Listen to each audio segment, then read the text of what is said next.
The teenage art prodigy whose gift has become $1 million business.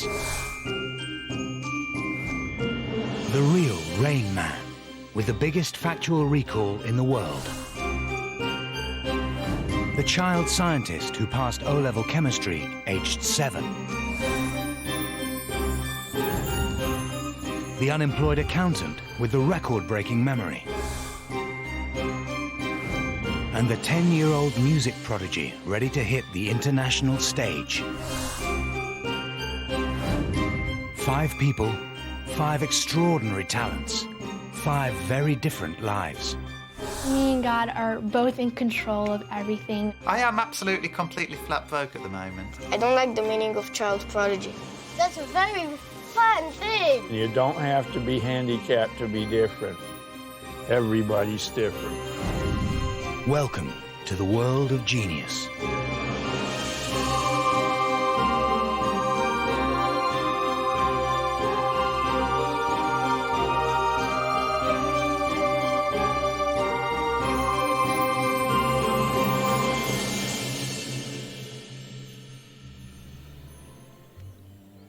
To some, genius is an arbitrary label. The strict definition is an outstanding artistic or intellectual ability. In short, extreme talent.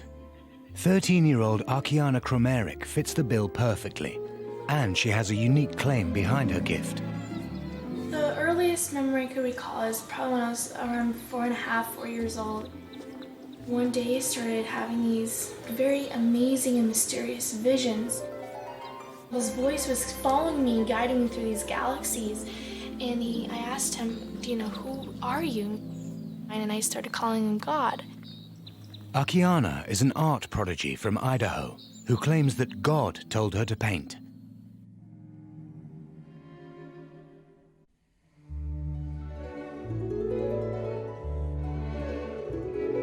And for 9 years, she hasn't stopped.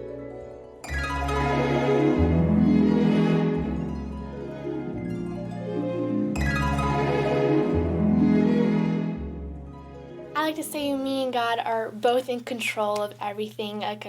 So he tells me an idea, and I could just take that idea and make it better and polish it better and just put it into paints. So he's like my personal teacher, my tutor. She was 4 years old when I knew there was something special about her, because she was describing a lot of new things on spiritual matters, and also she started drawing exceptionally well. Akiana developed an intense interest in sketching. By 5 years old, she was already drawing at a level way beyond her years. Myself, I thought she was dreaming. I thought there was something made out of an imagination. But when she started describing it more and more, it became apparent that this was actually something that did happen. By 8, Akiana was painting portraits on giant canvases. It kind of took me aback because we never read the Bible, or we didn't have any kind of spiritual connection. With no artists in her family, she was completely self-taught. This is actually one of my absolutely favorite and most memorable paintings. This is called The Prince of Peace. I painted this when I was 8 years old with oils. Many artists all around the world, they always ask me, so how did you do this and how did you do that? I was like, I don't know, I just did it. It's very complicated for a child to explain what they did. The only way they can explain is through painting or through their creativity. Described by art critics as a phenomenal talent, she has now produced more than 100 paintings, ranging from realist portraits to fantastic landscapes and the natural world. They can each take anywhere from 15 to 300 hours to complete. Akiana's genius could be explained by sheer hard work. Homeschooled, she gets up at 4 a.m. 6 days a week and paints for up to 5 hours a day. Just really quickly, I want to see the lips.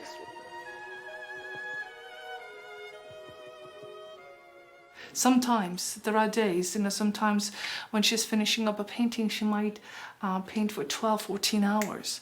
And I would ask her to take breaks and have something to eat or drink, and sometimes she would refuse.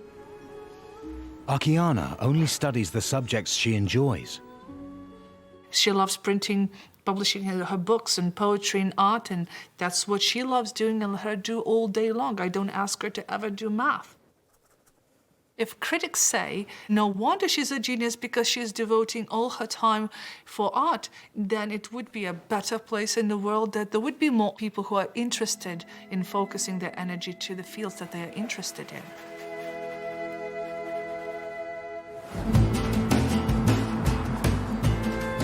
While some geniuses use their talents to create a feast for the eyes, others may find that their unique skills are not quite so useful.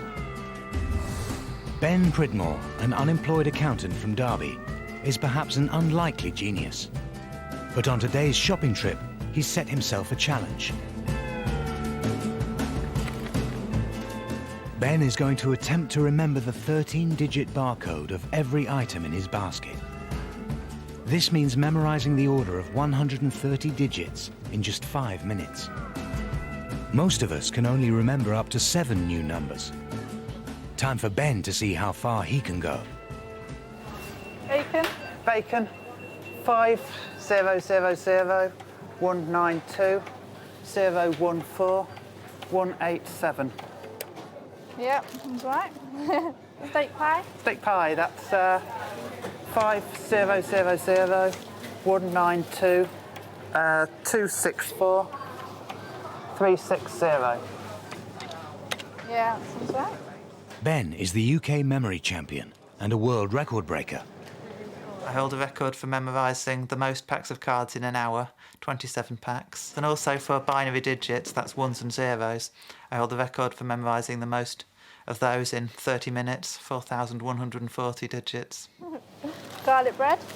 That's 5000 192 043 774. Yep, that's right. Really, it's only since discovering this hobby of mine that I've, well, excelled at anything, I suppose. Sweets. 5010 317 040 526.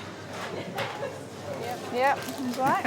How'd you do it? How'd you remember it all? I turn the numbers into pictures. Hello.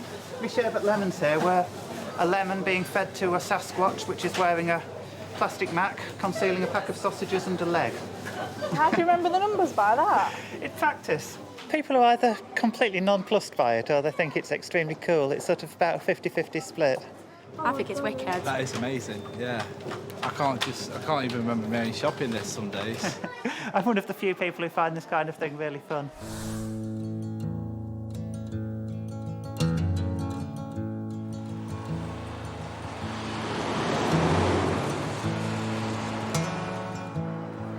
Did you tell him your birthday? 07/06/1980. It's a Sunday, and this year it's a Sunday. You retire in 2045 on a Thursday. You'll be 65 in 2045. Fantastic. In Salt Lake City, Utah, everyone knows 56-year-old genius Kim Peek. April 12th, 2006.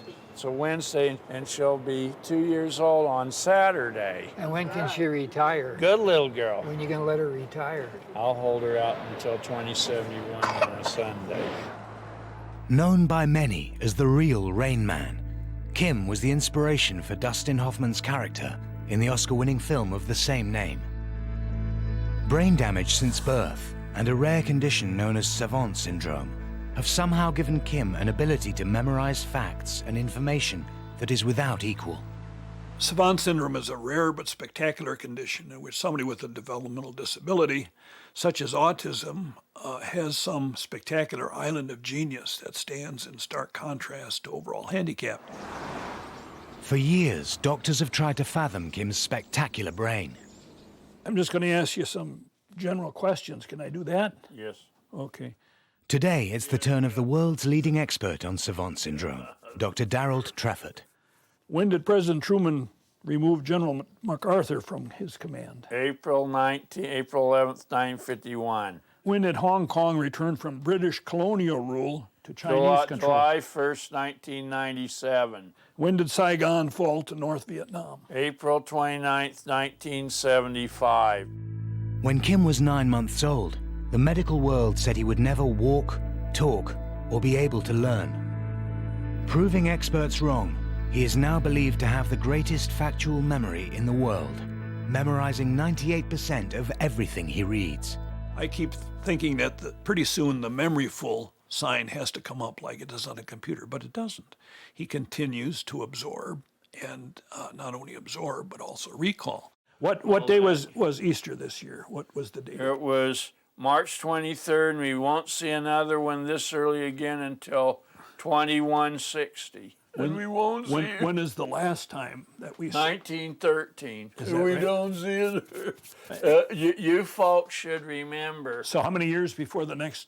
152 years. What year will that be then? 2160. It's believed Kim's talent may be partly down to the fact that his brain is wired in a completely different way from the rest of us.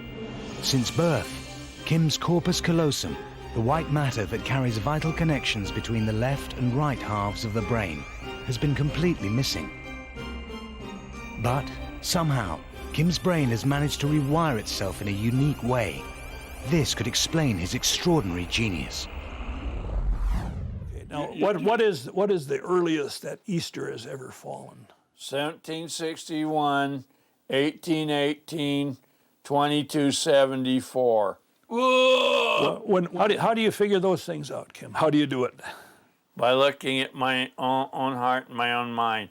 Kim, like most savants, doesn't explain how they do it. Kim, how do you remember all that stuff? I just know that. How do you just know it? How do you remember all that stuff, Kim? I just know a lot about it. And they don't really explain their methodology, and I think in reality, savants are not aware of what that process is.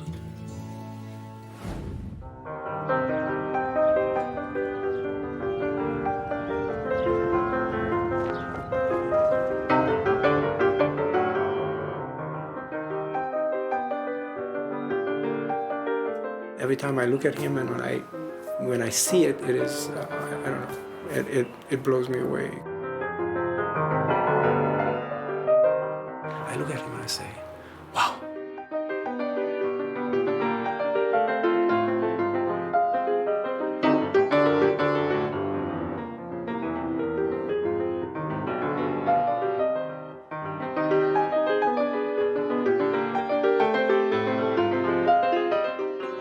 Music is everything for 10-year-old Ariel Lanyi, a child prodigy from Israel.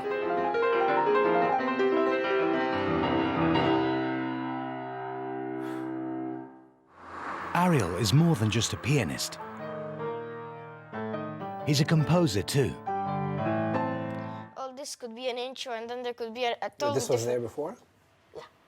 No, that's what I want to write now. No, first of all, I want to jot down the intro Okay. before we start anything. But didn't you have a subject? You had a subject. I'm going to do my opus 8, opus 9, and opus 10, so I'm going to work on opus 6, opus 7. I don't have to do so. Then I'll work on opus 8, then on opus 9, and then on opus 10.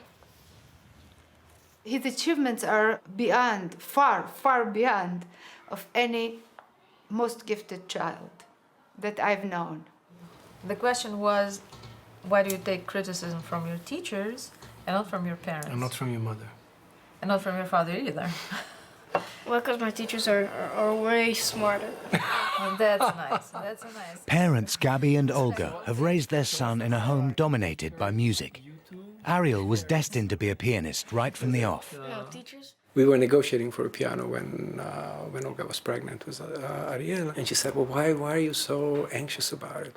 What's the big deal? He's not going to come back home from a hospital and start taking piano lessons." And I said, "No, but I don't want to bring a child back from the hospital into a home that doesn't have a piano." Neither Gabby nor Olga could play the piano. It was for one person only, their newborn child. When he was born, he started listening to music right from the beginning because there was a tape that his father prepared for the occasion. And from then on, he was listening to music almost 24 hours a day. There is a theory that very young children can be taught anything. They don't have to be born that way. But the earlier you start the education, the more you'll be able to achieve. It soon became apparent that the theory was working. It was less than 3, just a little less than 3, and we were driving in a car, and he was sitting in the back, and we were listening to the radio, and it was Beethoven's Second Piano Concerto, which I recognized, but I don't know the key, and I didn't have the CD, so I told him this is Piano Concerto by Beethoven. And Ariel said, Ian, and I didn't have the answer because I didn't have the CD to look at, right? And obviously I cannot tell. So he says, in B flat major. And I looked in the mirror and I said, are you sure? And he said, oh yeah. So needless to say, as soon as we got home, I take out the CD and I look at it, and it's in B flat major. By 5, Ariel had already taught himself to play the piano and started taking lessons. By 7, he was playing classical concerts with an orchestra of adults. In a way, we created it to some degree by exposing him early on. And a little baby doesn't have many choices. So he just lies on his back, and you play Bach, and you play Bartok, and he listens.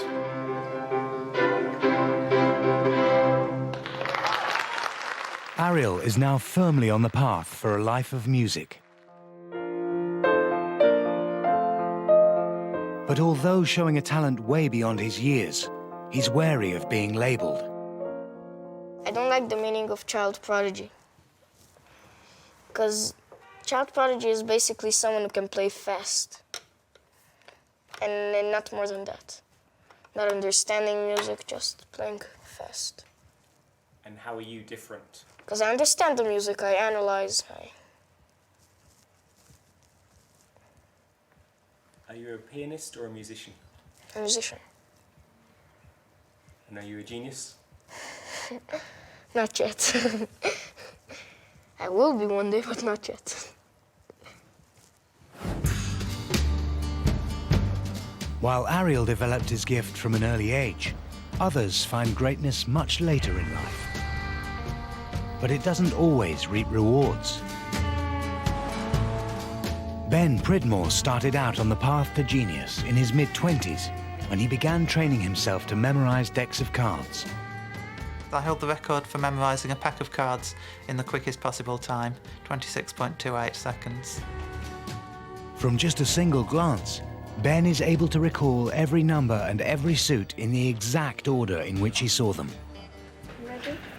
6 of spades, Queen of hearts, Queen of diamonds, 8 of spades, Ace of hearts, no, Ace of diamonds. Never mind. Queen of clubs. Ben is in training. 5 of clubs. In just 2 days, he is 9 going of to push hearts, himself to the limit and 8 of attempt to diamonds. smash his own world record. 9 of spades, King of hearts, and 3 of diamonds. Ben's genius is not simply in remembering playing cards, but in the elaborate mental process he uses to do it. I have an image in my head of a person or an object for each pair of 2 cards, which comes to a total of 2,704 possible images. So, for example, this pack of cards starts with the 7 of spades, King of spades, which is a pack of seeds, growing into 2 of hearts, 5 of spades, which is Marty Pello out of Wet, Wet, Wet, and 5 of hearts, King of clubs, which is Elmer Fudd. Okay, maybe preparation time starts now. The key to Ben's memory genius is that he uses a different part of his brain to store new information compared to the rest of us. To remember cards, most of us would use our working memory, but this can only store up to 7 new pieces of information, such as a phone number. This information is only held here for a few seconds before it's forgotten. But Ben can link any sequence of numbers and cards with images that he has permanently stored in his long-term memory. This system means that in the UK memory world, he reigns supreme. It's a real community, the memory championship people. We all get on well, we hang out outside competitions, we sit around talking in pubs about our systems, sounding like a terrible bunch of nerds. Well, we are a terrible bunch of nerds, let's be honest about this. But being a memory giant hasn't translated into financial success. 2 years ago, Ben gave up a career in accountancy to focus on his talent. Now, he's struggling. I am absolutely, completely flat broke at the moment. I've got no money at all. I've got less than no money. I've got loans and things, so I am actually quite desperate to get back to work at the moment. And I'm struggling to find a permanent job in accountancy.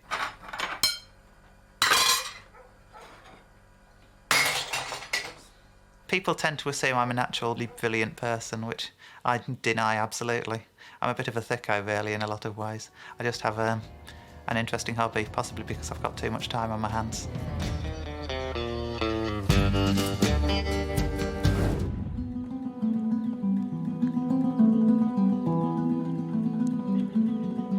"13-year-old art prodigy Akiana Krameric absolutely believes that her God-given talent is behind her extraordinary success.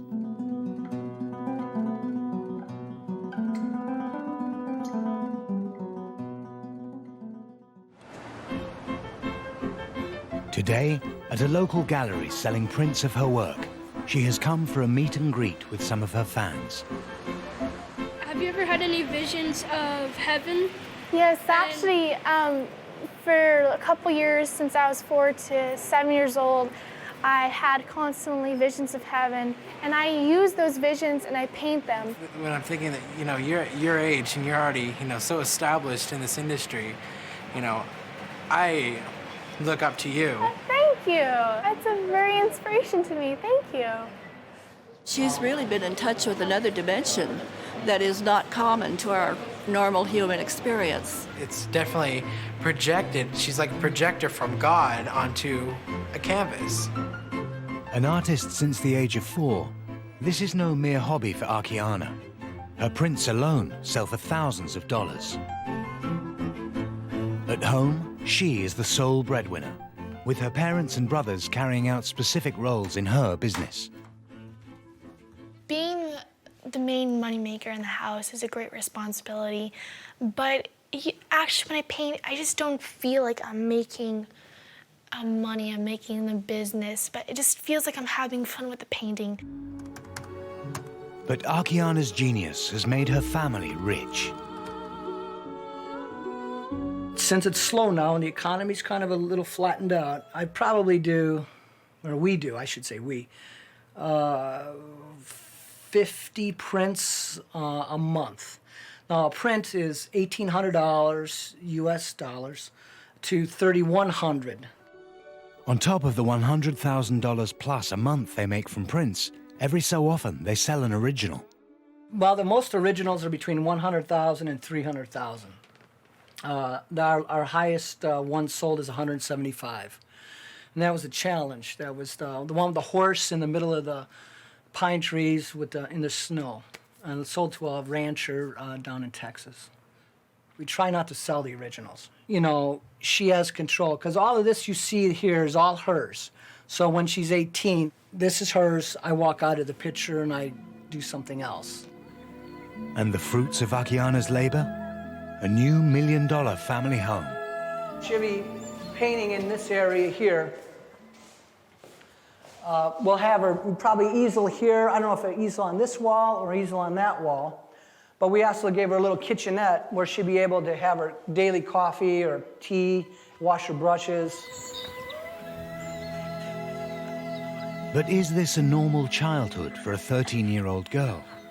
If a normal childhood is to sit in front of television and just be on cellular phone for 3-4 hours a day, I don't know if that's normal childhood. I consider normal childhood being able to serve other people, to help other children, to enjoy what you're doing, to be together with a family. Yeah, I agree on that. I have nothing to add to that one. She's not missing out a thing. A self-trained genius is about to push himself to the limit. I'm going to try to break my world record at speed cards. I'm going to try to memorise a single pack of cards in sometime faster than 26.28 seconds.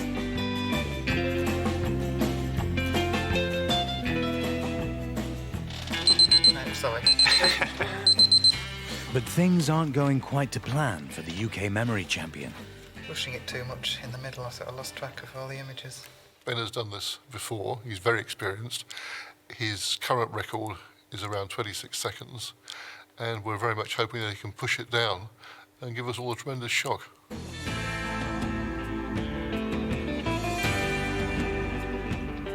Ben gets a second chance. Okay, ready? Back to shuffle cards. Thank you very much.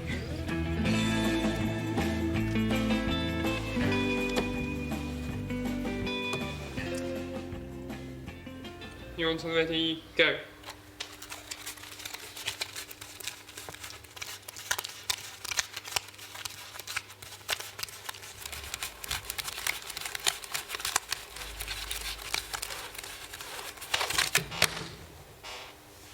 Ben hopes to have memorized the pack in less than 24.68 seconds. But to prove it, he must now arrange a separate pack of cards in the exact same order. Okay, your recall time starts now.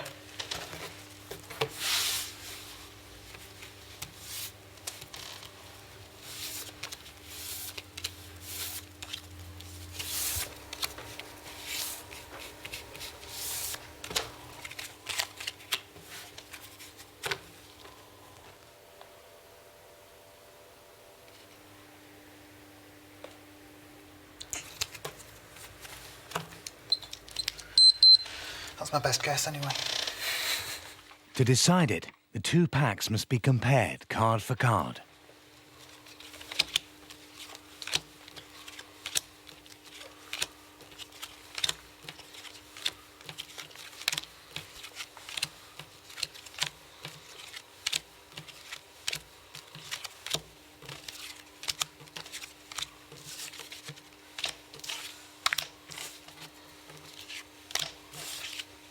Fantastic. Thank you. 24.68. It's incredible.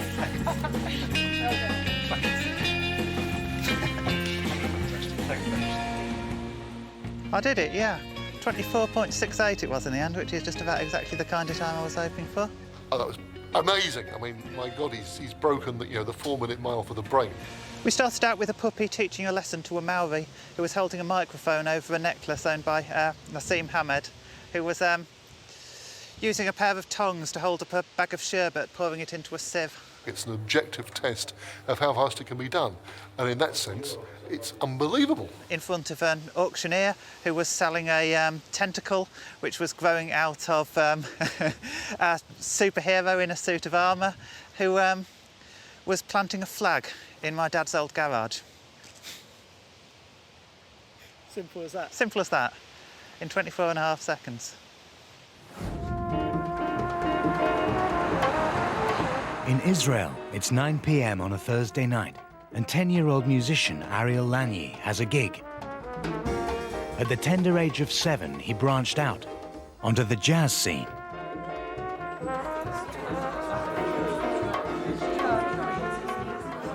This gig is supposed to start at 9:30, which it probably won't, so it'll start closer to 10. It'll probably go until about 11, 11:30. By the time he's going to get home, it'll be midnight. That's obviously not a good thing. But if a kid plays jazz, and if he wants to have an audience, he can get an audience at 4 p.m. Thank you very much. This is Jean-Claude Jones. This is Ariel.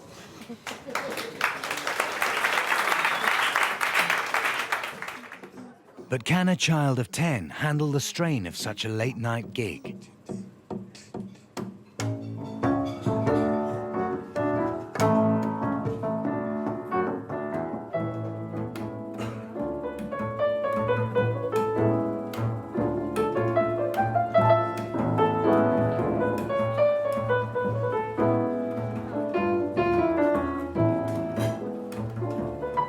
A little like Dave Brubeck, isn't he?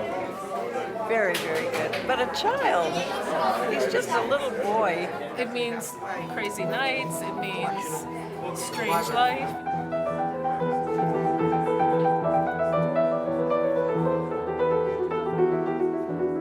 It's it's a payoff between what is this child going to give to the world as he grows up, and what is he going to sacrifice as a human being.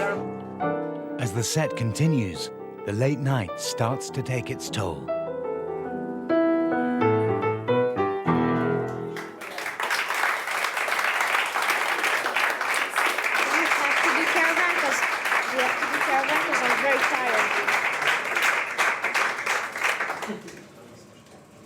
Watching the program, man. I don't know what to say. You can tell the people that you're very tired. You can tell them, you know, that if you want to. Is it professional? Is it professional? Ariel decides to persevere.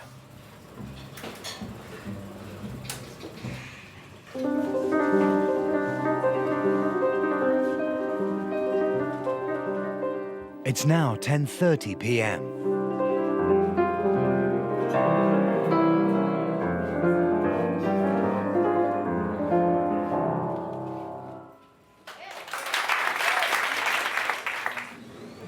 How did I play? Oh, we'll talk about it later. Played okay. I could do better. You could do better. You know, I was very tired. We're going now to improve. You're going out to improve? He's not pleased. I know it flopped. What? I know it flopped. What kind of flop?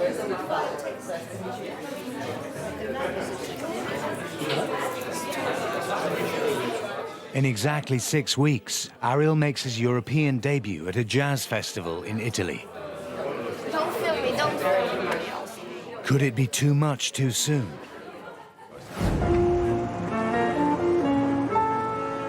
Getting the balance right between protecting and encouraging a gifted child is incredibly difficult.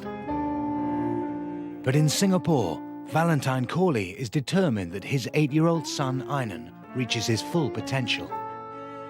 Complex processes in an organism begin when a molecular key fits into a correspondingly shaped molecular lock. Exactly. The key can be a relatively small molecule circulating in a body fluid, whereas the lock is usually a large molecule known as a biological receptor that is often found embedded in a cell membrane. Einan Corley's love of science was spotted when he was 6 years old. You don't like, okay. We discovered that he was interested in chemistry when he was at his aunt's house. He found a chemistry book and he was reading it. And his aunt saw him reading this and said, Einan, you seem to understand that. And he said, I do. And so she went away and got an exam paper, gave it to him, O-level exam paper, and he answered the questions correctly. Einan taught himself chemistry on the internet, and at 7 passed the O-level exam. Now, his father is battling to fast-track his academic career. Yehudi Menuhin without a violin is not a violinist. He's a could have been. And the same applies to any of these children. If they don't get the opportunities they need, then all you've done is wasted their life and wasted the contribution they could have made to society. Huh? Tell me why I can't climb. The weight and the pressure. Daddy can't climb because he is so heavy. If he steps over here, he will ruin his feet. Because his weight exerted on a small area will cause a lot of pressure. He weighs 111 kg. And the surface area is roughly how much? Square inch, a square inch. A square inch. Can you imagine what would have happened if Leonardo da Vinci had never been apprenticed to an artist? None of his work may have happened. To put a child like that in an ordinary school is a kind of abuse. From his perspective, school is in slow motion, which is how he described school to me one day. He said to me, the only thing I like about school is my friends. So he does have that, but the actual lessons don't give him anything at all. Nothing. They cannot. Although Einan must continue attending primary school, Valentine has arranged for him, aged just 8 years old, to also study chemistry at degree level. It's only the third-year students here get to do the experiments because they have gone through first and second-year training. But for Einan, he just comes in as if he's gone through the first and second-year training already. He basically knows what to do. If I increase the concentration of nitrogen, what would happen? Reaction got this. Very good. Reaction would go to the right to reduce the concentration of nitrogen according to the Chateliers principle. If I increase the concentration of chlorine, what's going to happen? Yeah, equilibrium will shift to the right. He has a mind of an 8-year-old, but the intelligence, which is roughly the same of ours, which is a bit stressful if you work with him. Subsequently, you need to wash it with sodium chloride. Huh? Tell me why we need to do this. I'll leave it to you to find out, okay? Why do you need to wash with sodium chloride? Anybody can tell me now? Go on. It aids layer separation. Yes, it aids layer separation. It's very obvious that he's a prodigy, and I think that the people here are very welcoming of that. I had worried they might not be, but no, there's no worries at all. But it would seem Einan might not be the only genius in the family. His father, now a freelance writer, originally studied natural sciences at Cambridge. When I was a child, I had many different gifts, but I don't think that they were given the full opportunities they needed to be expressed. To your mind, is any of Einan's ability inherited from his parents?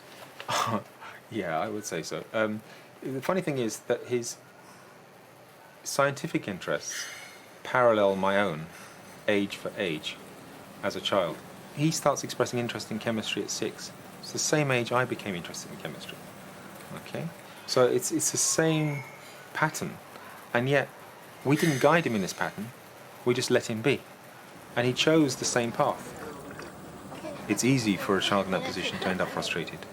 And having, known that situation myself, I don't want to see him frustrated. I want to see him develop at his own pace, in the areas of his interest, and become the full human being he is intended to be.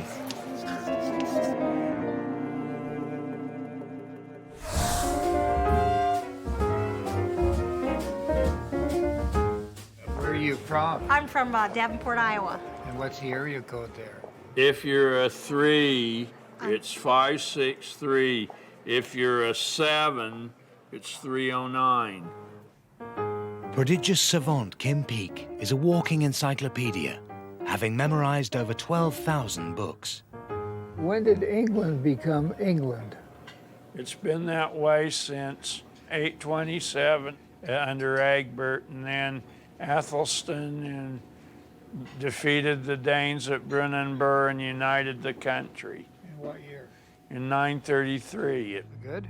But suffering from brain damage since birth, Kim is a genius in need of 24-hour care. And at 82, his father Fran has his own illnesses to contend with, having recently had a melanoma removed from his face. I have to brush his teeth and everything that's physical. We shower together and I have to dress him after he dressed himself. I have to redress him. Just everything we do together. And provisions have to be made for when Fran is no longer here. The last place I'd want him to go was into a group home or into an institution. My other son, about 6 months ago, came and told me that he would like to take his wife and move into our home where Kim's environment of books is, and he would take care of Kim just like I am. And we're going to have 4 more great days together. But for now, Fran is constantly at the side of his genius son. The pathologist says everything's great. I just can't wear the bandage until next Monday. I have to go back and see him again. But everything, fine, no cancer, okay? Yes, Dad. Before becoming the inspiration for Rain Man, Kim had been a recluse, unable to even make eye contact with another person. But Dustin Hoffman told Fran to share Kim with the world. Ever since, he has done exactly that. We've flown 1,992,000 air miles in 19 years. We've talked to over 4.4 million people in small groups. He's become something that he was never supposed to be. Kim and Fran are on tour 20 days out of every month. Today, they've been invited to the University of Wisconsin to meet an audience of over 300 people, all eager to witness the genius of Kim Peek. We'll start with an easy one. What day of the week was March 20th, 1979? A Tuesday. Okay. And I was born on March 12th, 1933. What day of the week? Sunday. All right. What is it this year? You're 75 years old. Unfortunately, that's right. Sometimes people look at savants, whether it's a musician or an artist or a memory giant, as sort of putting them on display, so to speak, and can you stump the genius kind of thing? And that's not what this is all about. It helps them. It's a form of therapy, if you like. Part of that is what we call training the talent, and that's really what the treatment of savant syndrome is to find the talent and run with it. Although Kim is unable to hold a simple conversation, he has now interacted with millions of people at events like this, all on a non-profit basis. What was the best picture in 1961? West Side Story. There's a place for us. Leonard Bernstein wrote the score in 1957. Thank you. So when did Shakespeare write Romeo and Juliet? 1595, but Leonard Bernstein wrote the score in 1957. I'm very familiar with the literature through the last 125 years, and there's never been a Kim Peek, and I don't know if there will be another. What are you singing to me? That song is called The Birch Tree.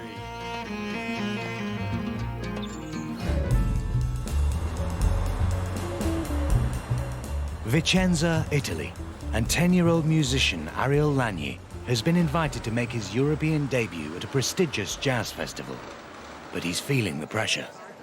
It's a big gig. Okay. So right now, what matters is to put a smile on your face. A non-nervous smile on your face,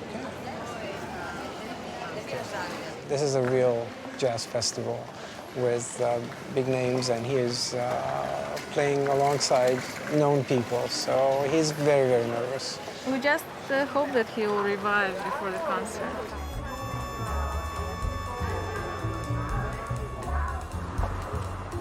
Later that evening, an audience of jazz aficionados gathers to watch Ariel and jazz partner Jean-Claude Jones. They'll know it's better. We practice with the metronome, and we're more together. And we drop the tune. That's it, you get it? Sono felice di presentarvi Ariel e Jean-Claude Jones.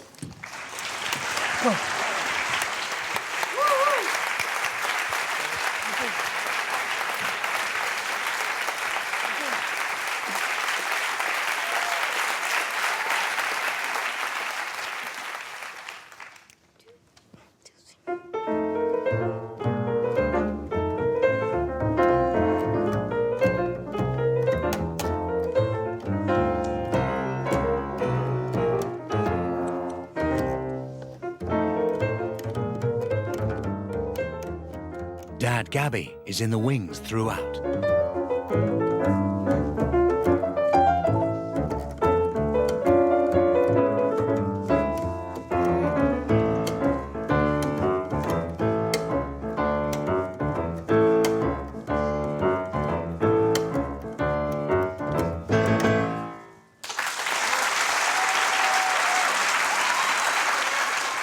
This time, Ariel's a success. Fantastic. I never thought that a little child like him could do something like that. A genius, more than a genius, I think. I was so surprised. How do you say in English? Goosebump? I had a goosebump on my arms. Thank you, Jean-Claude Jones.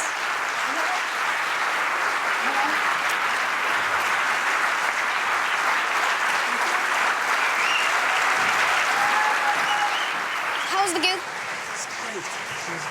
That's great. Good, Good. Hey, JC, how was it? Hey, man, that was good. Yeah. Was it professional? I think so. Good. When a child prodigy stops being a child, then the question is does he have the wherewithal to be a bona fide artist or not? And if he doesn't, then he can be a very happy amateur. If he doesn't follow a career in music, he'll probably have to follow a career in something else. And it will have to be his decision ultimately. It will not be ours.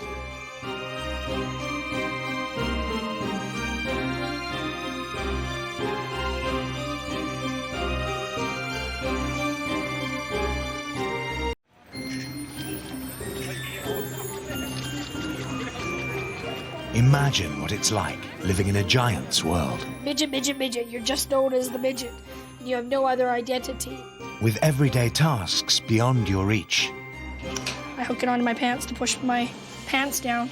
Being overlooked by everyone. Batting on the head. The only cue. And when your size is the biggest joke in town. They don't have the culture to accept people who are different with them. Meek, mild, disabled person. Oh, look, she's over there in a scooter. She's, helpless. No, I've got shit to do. These are the stories of some of the most extraordinary people on the planet. This is called a starfish hand. I can only just put hands together.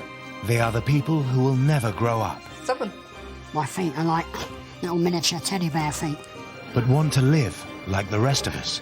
Annie Lee is not traditionally the kind of woman that a man might pursue. You're gonna get down and dirty. We're all the same size lying down. And not everything about me is small.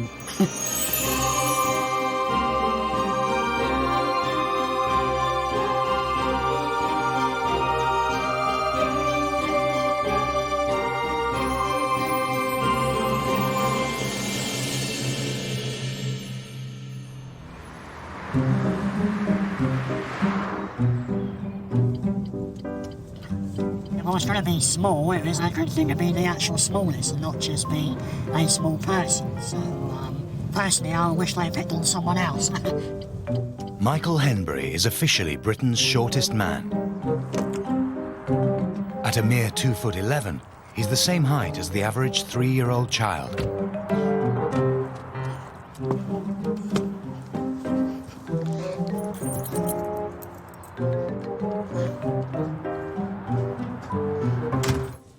Every room seems quite big to me, and for me to rest my feet, I have to have a run up onto the settee and sit there, which is normally like this.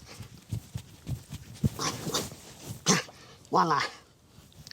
A small person just does things in a different way. You find mechanisms and ways of getting over hurdles and what have you, because that's what they are, they're hurdles. Completely on one of the chairs. For someone like me to make a cup of tea, there's so many functions. And that's the side where I've getting a drink, which, as you can appreciate, I need a drink after doing all that. It's quite tiring. I've got a wardrobe which is... At the age of 49, Michael has spent all of his life adjusting to the big world. Yeah. We have a shower that's slightly lower, not too much. He may have turned his home into a gigantic gymnasium, but out and about, he's had to face an even bigger set of problems.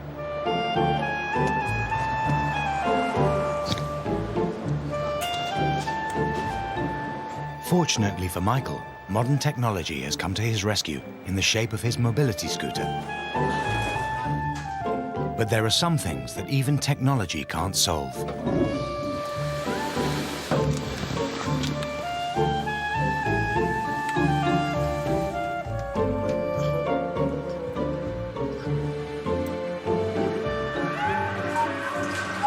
Everyone wants to reach for the stars, but from the day I was born, I've always been reaching for something.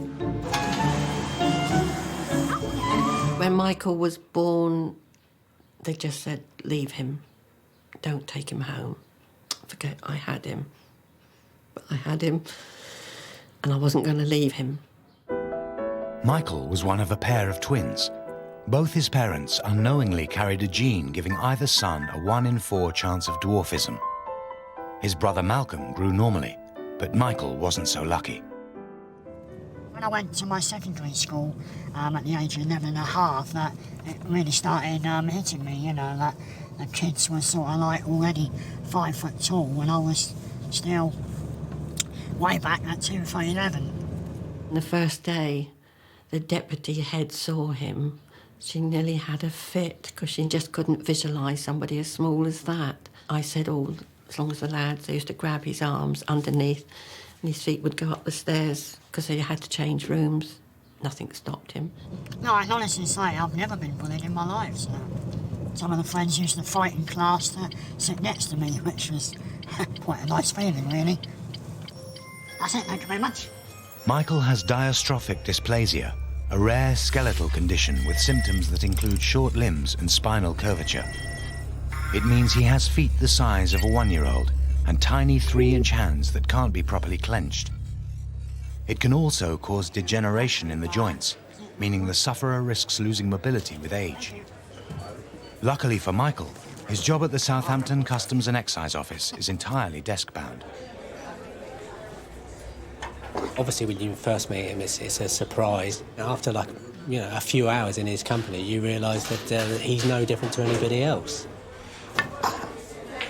Oh, see, I'm just one of the gang, and they don't see me as a little person. Hang on a minute, I might need the chair for this one. You know, and hopefully it's because of my outlook, character, and personality. What?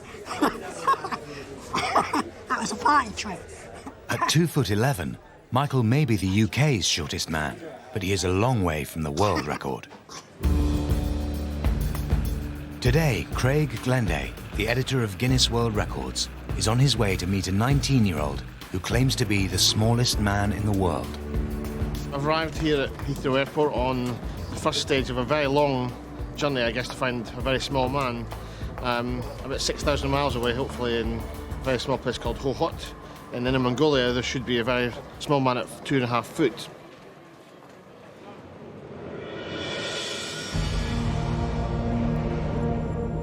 And deep in the grasslands of Inner Mongolia, 8 hours' drive from Ho Hot City, is the home village of Ping Ping, the man that Craig will be measuring.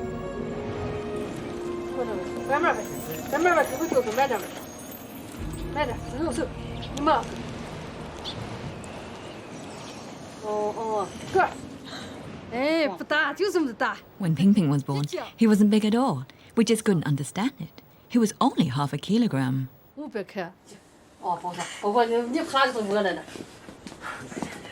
19-year-old Ping Ping is a primordial dwarf, meaning his growth retardation started at an early stage in the uterus.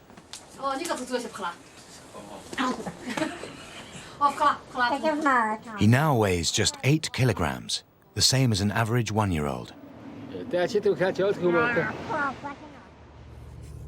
The limbs, head and body have grown in the correct proportions as normal, but the overall effect is of a miniaturized adult. We were spending so much money on medicines to help him grow, but nothing worked. We spent so much we were living off instant noodles. But in the end we thought, what's the point? He didn't grow no matter what we did.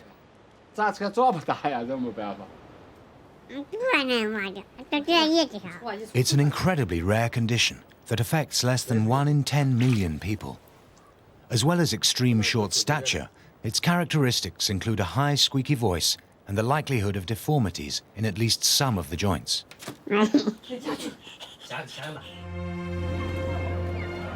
Ping Ping's family live a simple life as farmers, with just a few cattle and chickens. The house has only 2 rooms, one where the family eat and sleep, and the other a small kitchen with a simple stove. Basic amenities are scarce. There is electricity, but water has to be collected from a well. The family are desperate for Ping Ping to get the record, hoping that with fame, fortune will follow, allowing them to escape their life in the village. I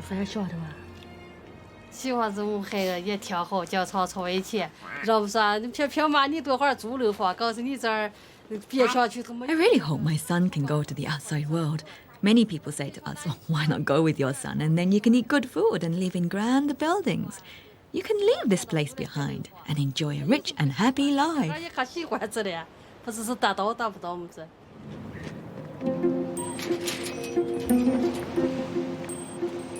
19-year-old Ping Ping has hardly ever left home, so his family have asked their son-in-law, Liu De-en, to act as his agent and minder on the trip to meet Craig in Ho Hot City.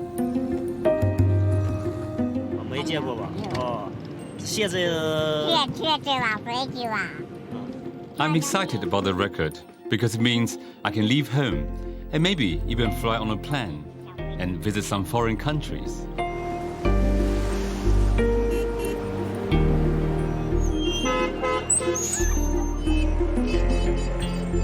If this record is ratified and He Ping Ping is the world's shortest man, it could change his life. And this time next year, he'll probably be world famous. He'll be invited all around the world on TV shows. There'll be limitless options for him, unlike he has now. That's if he measures up.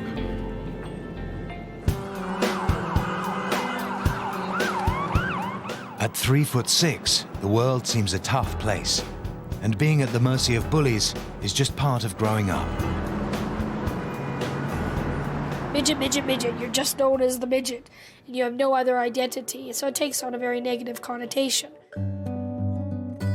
38-year-old Tanya Lee Davis has diastrophic dysplasia, and back in her hometown in Canada, that made her the butt of all the jokes. There was one instance where I rode my bicycle to school and some boys threw my bicycle on the top of the school, like on the roof, and there I was. When you're pretty much stranded, you might as well just cut my legs off while you're at it, because I had no way to get around. I think it made me more determined to speak back and have some comebacks, I guess, when boys teased me. I thought in my head someday this will come in handy. And it did come in handy. Please welcome on stage the wonderful Tanya Lee Davis! Tanya Lee drew on her experiences for a comedy act, which has taken her all over the world.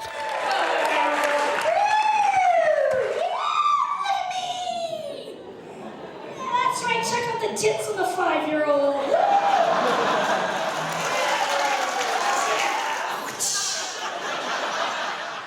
I hear gasps from people. They see me waddling up and then crawling up in a chair, sometimes struggling. They're just like, oh my God, why are you doing this? So I have to disarm them as soon as I get on stage. I understand that most people assume I'm a midget, but you also assume I gotta have midget friends. Like there's packs of us hanging around together. The best comedy comes from pain. Just talk about stuff I know, and I get into some situations in my life, so those are the ones I like to talk about. Hey, I got a right to be pissed off about the whole period thing. I can't wear tampons because I trip over the string. Her edgy act may not be for everyone, but one man was especially impressed. I had belly laughs. She had so much charisma, and she was funny. Marty Hybert, a 47-year-old divorcee, became a regular at her Los Angeles gigs. I thought, oh, nice guy, and he gave him a big hug, and, he's a big fella, and I thought, cool, whatever. I mean, she's a force of nature. That's when I thought, well, maybe there's something worth pursuing here. We just hung out. I mean, it was just so, I think we're dating, because I didn't spend a weekend without him. Tanya Lee is not traditionally the kind of woman that a man might pursue, but she cared about me, and I cared about her. Over that time period, things grew gradually and worked out very naturally. And we went out and had dinner, had a couple glasses of wine. Next thing you know, shit happens, Smoked some pot and end up in a bathtub with dishwashing liquid because you don't have any bubble bath. That's funny. The couple embarked on a whirlwind romance, and after only a few months, tied the knot. It wasn't long after that Marty began to notice something strange. There were some effects to the height that I was unaware of, hadn't thought of. Like everywhere we would go, we were stared at, and that took a little bit of getting used to. After a while, the pair forgot about the height difference, and 9 years on, the marriage is still going strong.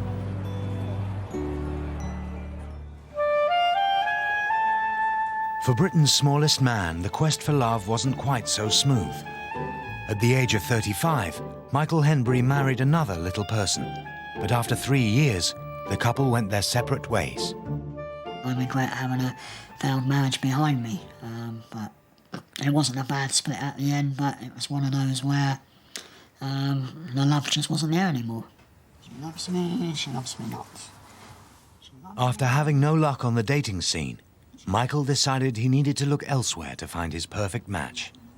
I felt at the time that the ladies in England, the relationships, for whatever reason, just weren't working out, and I just felt, let's go foreign. So Michael joined an international dating agency and was totally upfront about his stature. Only one woman responded. Joyce Velasquez from the Philippines didn't seem to mind about his height. I just thinking because he's a Catholic and he's a good man, and you know, why not? A few months after their first date, Mike decided to pop the question. I just think it over and over, and I said, yeah, I think I never met a man like this. Well, again, when you're not standing up, there's not a huge amount of difference regarding, the sexual side of a relationship. And not everything about me is small. And today, the couple will be celebrating 8 years of happy marriage. A little token of my love, I bought you a little present. What is that? Aha! There we go, my flower. What is that, Mike? Oh, well, take your time now, don't rush it, open it gently, gently. What is that? Blow it. Oh, thanks, Mike. Yeah. Okay. Oh, my pleasure, my love. Thank you. You deserve it.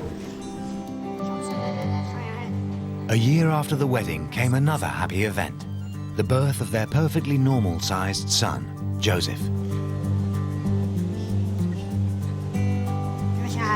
Now 7 years old and 4 foot tall, he towers above his dad. Well done. Joseph, anything you want? Carrots, you like carrots, Mike? Oh yeah, carrots. Good for your eyes. I don't like carrots. Is there anything that makes you grow? Huh? Makes you grow? Bananas? If I had a crystal ball, I would have loved to be born of normal average height with no disability. You know, I normally try and wake up with a smile on my face, look at my son, and that gives me a bit of the biggest smile you can imagine. Wait for me. Ready? Steady.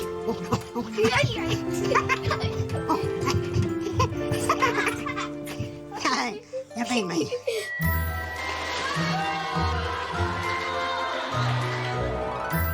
In a few days' time, little people from across the UK will be competing in their own mini-Olympics.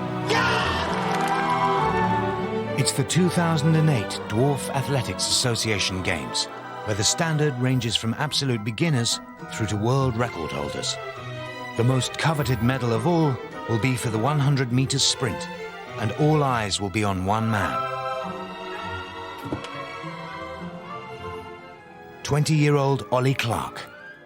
Believe it or not, you never believe it. Actually, it's quite amazing looking at me now. I'm actually the fastest little guy in the world, as proven by a world record I got for the 60 metres in France in 2003. So it's not bad. Ran it in 9.39 seconds.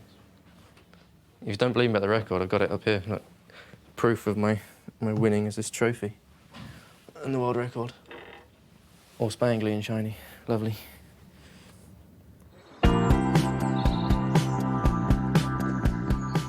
When I've got the world record in the 60, that's the best feeling. It's really satisfying to run against someone with the same abilities and stature and stuff.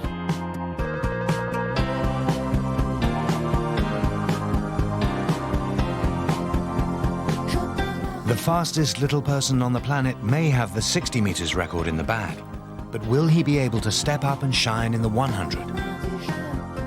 There's always a chance of getting the record for the 100 metres, but for me, I'd need to bring my time down by quite a lot, maybe even a second. Stop talking, run tall! Someone who wants to steal Ollie's glory is his lifelong friend, 20-year-old Andrew Martin. This is the year for me. I think Ollie should be afraid. I think this could be one of the closest races to one of the best races I've ever run. Accelerate. Andrew trains with the big guys to push himself to the absolute limit. Let's go! Over the 100 meters, a normal-sized sprinter can reach a top speed of 10 meters per second, compared to Andrew's 7.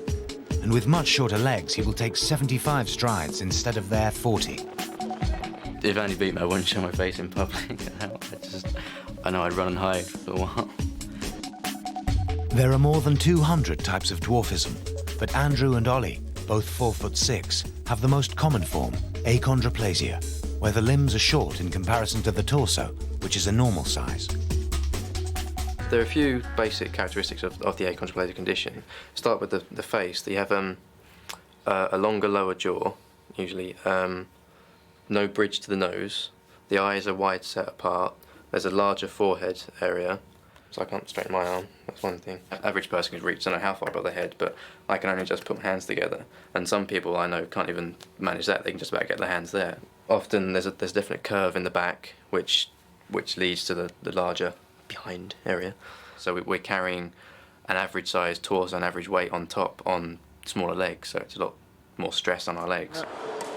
But in just 2 days' time, any disability will be forgotten, as hundreds of little people get together to socialise and compete. When you're in the average world, you have to look up every time, but when you go to like the games, it's your world and everyone's on your eye level, and it's great.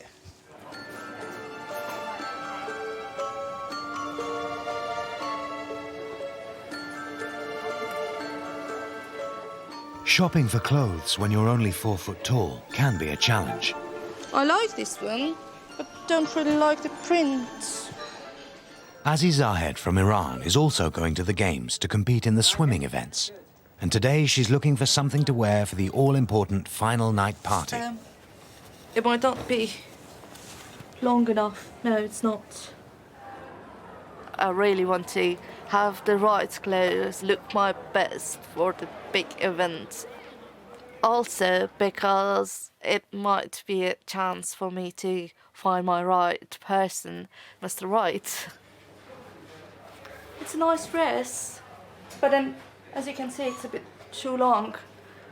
Even with high heels, it's still a bit too long. But it's nice.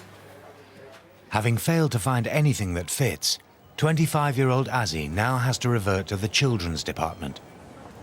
I'm just gonna have a look at kids section. I might find something that fits well, but then I don't really want to look like a child with a sparkly pinky dress. One day I went to a party and a 5-year-old kid was wearing the same dress as me. I didn't really like it. 4 years ago, Azi left Iran, where her condition had never been fully accepted. They just don't have the culture to accept people who are different with them. I couldn't socialize with other people. In Iran, I have never seen someone like myself. Didn't really know that there are some other people in this world who was born with the same condition as me. 7. It's why I've decided to leave the country, really. I think it really looks really nice. If I could find a high heel and the right exercise, it wouldn't look kiddie at all. I'm really happy with it. Coming to London and meeting other little people has changed Azi's life. Wow, it's lots of people who have the same problem as me. Who can't reach cash points, can't reach telephones, and I'm not the only one. It was really amazing. Having got the dress, she now needs high heels to complete the image. But when you're a tiny size 1, that's a problem. I'm just looking for your tall and small section for high heels. And... Wow, that is my size. I just hope that I can dance on them, really. That's a proper party shoes. My first high heel ever. Feel like a grown-up, really.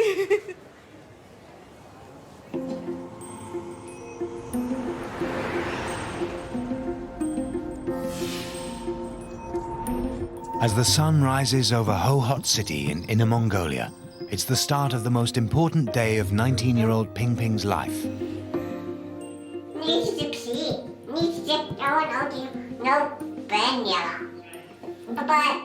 Today, he will find out if he is officially the world's shortest man. I'm very excited. I'm about to meet Hey Ping Ping for the first time, I think at breakfast. I've heard that Hey Ping Ping can be slightly temperamental, a bit moody. I suppose he's a teenager. Once he knows we're here to make him famous, after today he'll be world famous, hopefully, so I'm sure he'll get on fine. Ping Ping? Ping Ping, morning.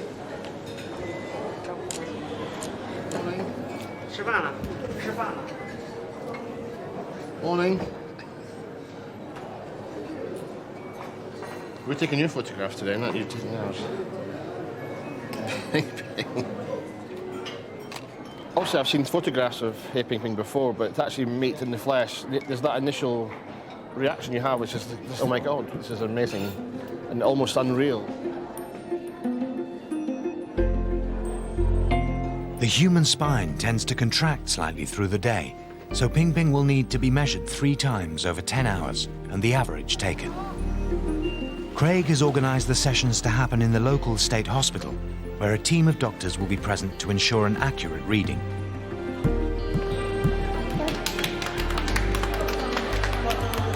I think he's beginning to get a sense of what might be ahead of him in terms of fame and people stopping him in the street all the time, so he might as well get used to it because it's going to happen quite a lot. And so it's exactly 735 millimetres. It's actually much shorter than I'd expected. I'd heard around 75, maybe 74, so that's an interesting sign. With a first result of 2 feet 5 inches, Ping Ping's prospects for the record seem good. And now, with a few hours before the final measurements, there's a chance for him to explore the city.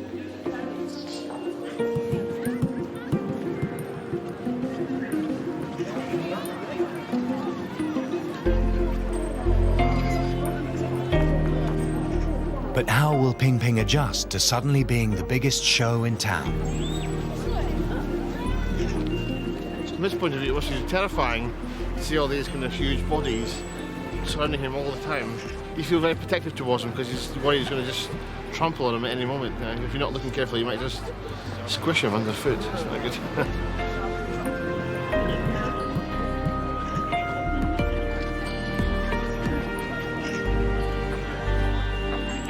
To be officially measured and ratified by Guinness will just completely change his life.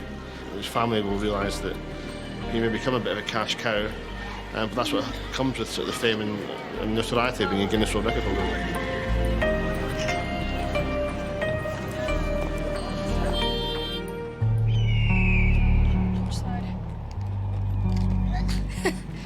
The wind is not helping.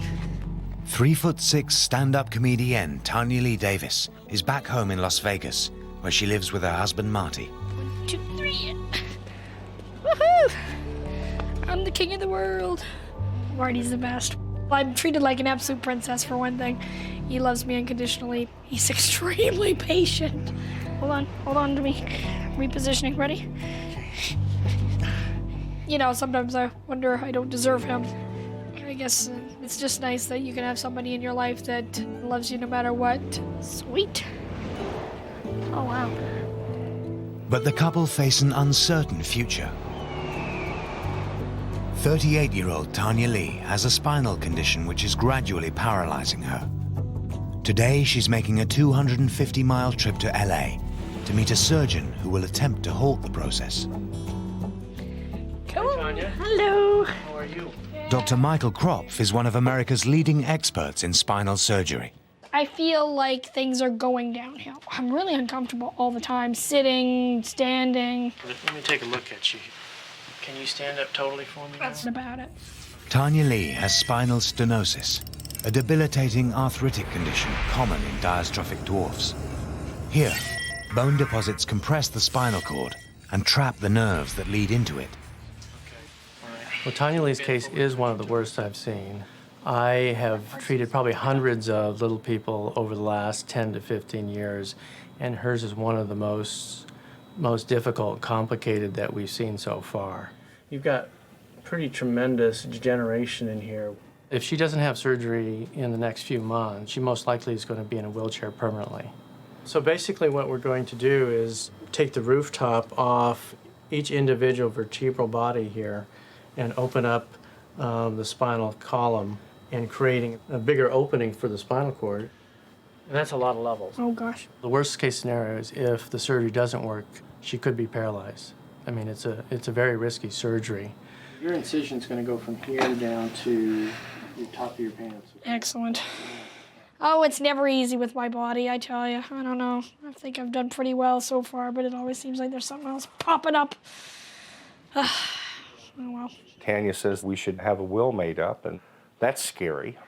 And I guess we should do something like that, but I don't think it's going to come to that. So. Okay. All right. I'll see you. Okay, we'll talk to the nurse. See you in a minute. If the case is that she will be paralyzed from the chest down, then that's just something we'll deal with, and we'll get by. We're doing it. Yeah.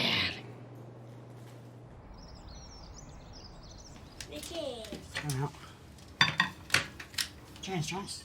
Michael Henbury, Britain's shortest man, also has potential health worries, mostly caused by him being overweight. Enjoy, Joseph. Eat your peas and make you big and strong, remember? Like your dad. To have a normal lifespan, Michael, at 2'11", should be consuming only 750 calories a day, a third of an average man's intake. But over the years, he's been getting through double that and has ballooned from 4 stone to nearly 8. I suppose because of my stature, I should eat more child portions, but I honestly believe it is the lack of movement that I have and mobility that causes the weight problem. Oh, look at that! Oh! What a shot! A little bit envious that I couldn't do the things that he's doing and the fact I can't participate with my own son in these activities. But, you know, that's life, and I think I'm quite lucky. There's a lot of people much worse off than I am, you know, so that's life.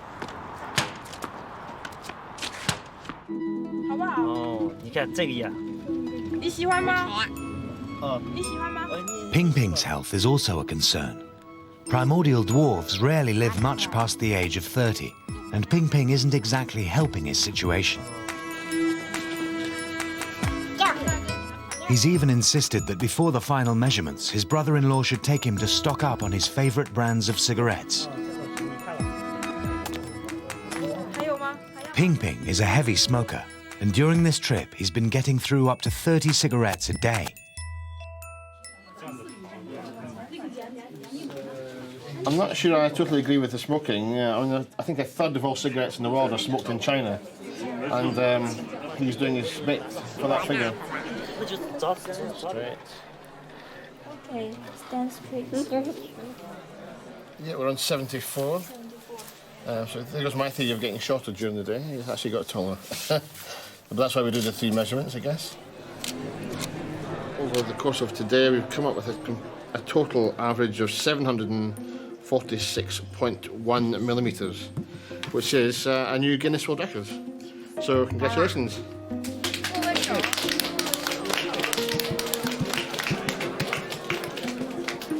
The world's shortest man is a mere 2'5".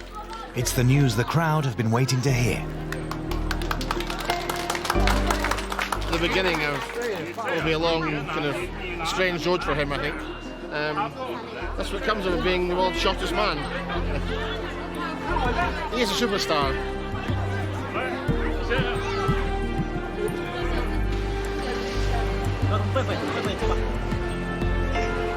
In just a few hours, Ping Ping will return to his village as a hero. But if all goes to plan, there's every chance he'll be taking his family back to the big city with him very soon.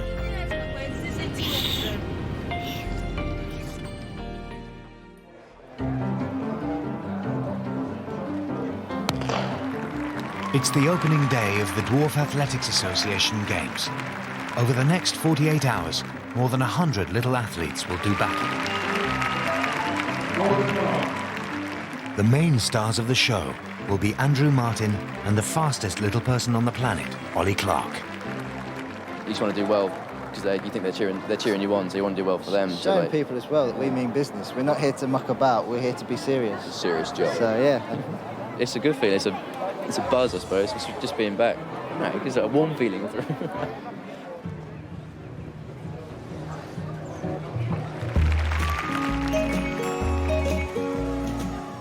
At the swimming pool, Azzy is moments away from the event she's been training for, the 25 meters breaststroke.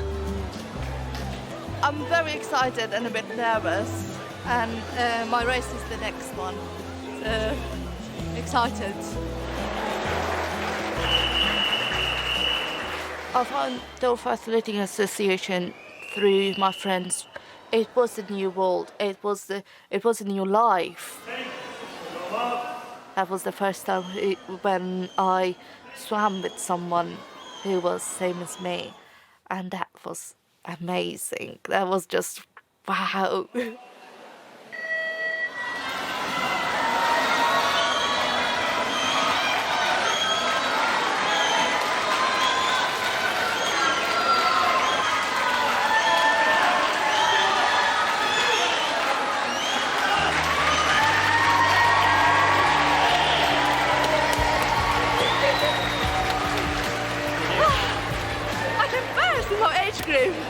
Really, please. It's what I'm training for. Yeah, very good. Excited. I'm feeling really happy. I'm feeling really confident now. And I don't have the depression that I used to have when I came to this country because of the bad experience that I had in my country.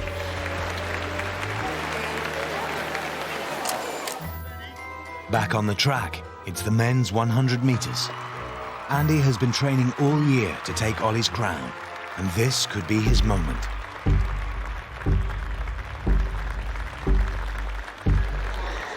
On your marks.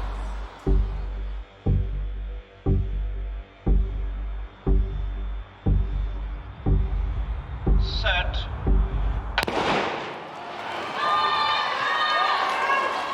Ollie's got off to a blistering start, while Andrew's struggling to make up the ground. Ollie takes gold, and Andrew silver. That was good. That was good, actually. Well done, matey. Thank you very much. You can pull it out on the day. It's a bit gut-wrenching when you've been working hard for so many months and he pulls something out like that. But no, I'm pleased. I'm going good.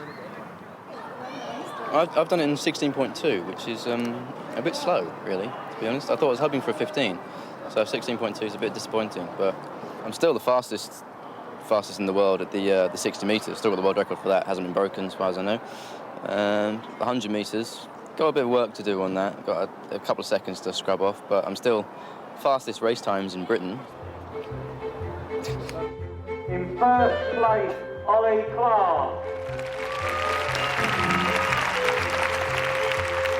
Everyone with short stature is facing daily problems against other people's ideas and concepts of it and views of them, so you've got a certain amount of pride to be able to just walk on by and ignore it. In second place, Andy Martin.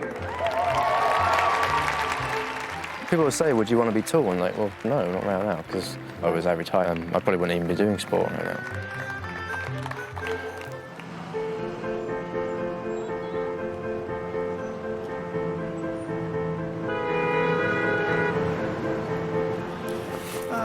You've got my wallet. I need my ID and our medical card.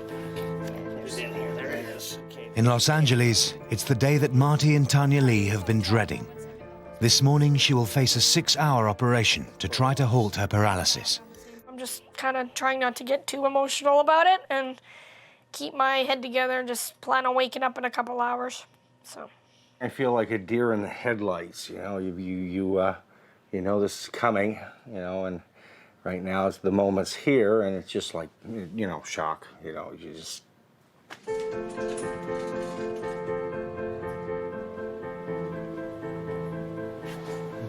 Okay. Yeah, I'm just wiping the good ones. Sleep. Okay.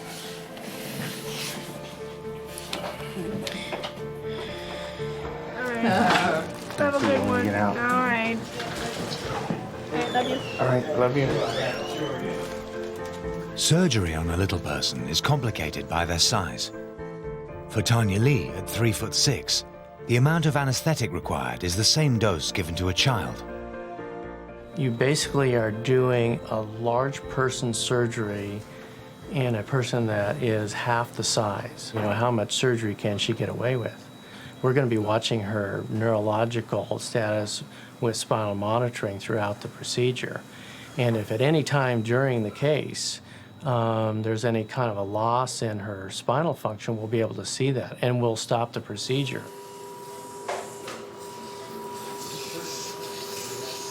I have all the faith in the doctors, but they're just doctors. So they can do what they can do. If something takes a bad turn, it'll take a bad turn. It's emotionally difficult, but I'm getting by.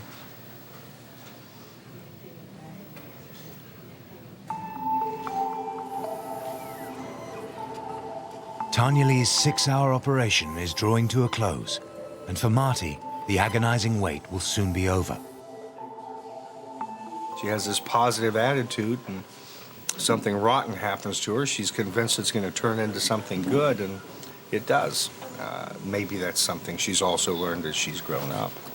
Maybe this will also turn out well. I hope so. You could wrap it up. The most nervous time is in the recovery room when you're watching them wake up and to make sure they're moving, you know, both extremities. I mean, that's when you know you've hit a home run or not. Hi, Marty. Hi, you How must doing? be really tired. Oh, it's a long day. Have a seat. Thanks. Everything's doing well. Tanya's doing great. Good. She's in the recovery room. Really pretty sleepy, but she's moving her toes and everything, so that's good. Okay. Okay. Terrific. Okay. Yeah. Thanks very much. I'll see you. Thank you. I'll see you first thing in the morning. Okay. Okay. Tanya Lee is out of immediate danger, but the next 48 hours will show if the operation has been a success. Try to stand. Do you want me to come over there when she stands? Yeah, actually, Yeah. you can come over here now. Yeah. 2 days on, and incredibly, Tanya Lee is about to make an attempt at walking. And keep your eyes open, just so I know that you're not dizzy at all. I'm just gonna hold on to you, and we have the walker as well. Ooh, perfect. Oh, Good. girl. How about? Ooh, and she did it right. Yeah, go again. Excellent. Perfect. Look at her go. Okay. Okay, let's go back. At least I'm moving, and obviously I've still got feeling in my legs, so that's good. See her walk as quickly as she did, that was confirmation that the surgery was successful. All right. Congratulations. Sleepy time. If the doctors say that she's going to recover in 6 months, give her 3 months. She'll be back out there, just to prove them wrong.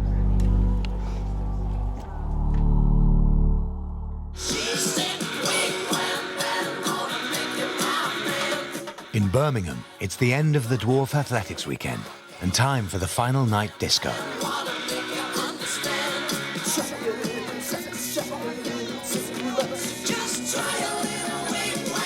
It's nice because we don't get the hassle from the average world where you get people stopping and staring and pointing and... If you're out sometimes, say like in a nightclub or something, you get some attention from average height women, but it's only because they think you're sweet, you're small, you're adorable and all that, and get it's the odd never patting on the head. Yeah. So any cue. Azzy's got her new dress on and is hoping to meet her Mr. Right. My ideal man, to have someone a bit taller than me, then I can just hold their hands naturally and I can dance with them, I can have eye contact and kiss them whenever I want. And the plan seems to be working. Azzy has caught the eye of Stan Coolers from Belgium. She's lovely. She's a nice girl, and to be honest, also quite interesting to talk with. We'll see what happens. We'll see what the future brings.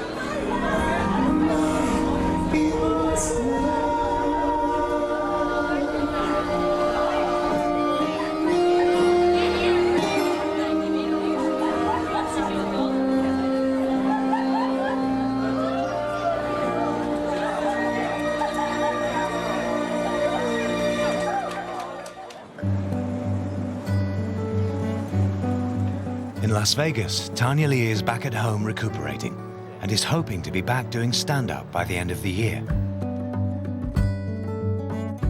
With the launch of the latest Guinness World Records book, Ping Ping is about to find out what global fame feels like. But in the meantime, he's enjoying what's likely to be the last bit of calm before the media storm.